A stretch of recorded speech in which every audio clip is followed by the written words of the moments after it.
মই আগত হাতী কাম কৰি আছিলোঁ। এতিয়া মোৰ দুই বছৰ হৈ গ'ল মই হাতী কাম কৰা। তাৰপৰা এতিয়া মই ঘৰৰ পৰা ক'তো নাযাওঁ, কামলৈও নাযাওঁ, মই ঘৰতে থাকোঁ। তাৰপৰা আৰু মোৰ উপায় নাই, এতিয়া বেমাৰ, মাইকী মানুহ বেমাৰ হৈ গ'ল, ময়ো বেমাৰ হৈ গ'লোঁ।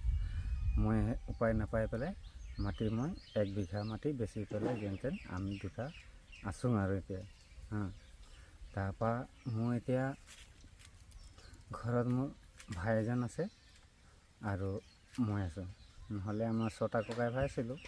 6টা ককাই ভাইৰ ভিতৰতে এতিয়া 2টা আছোঁ আৰু আমিকেইটা।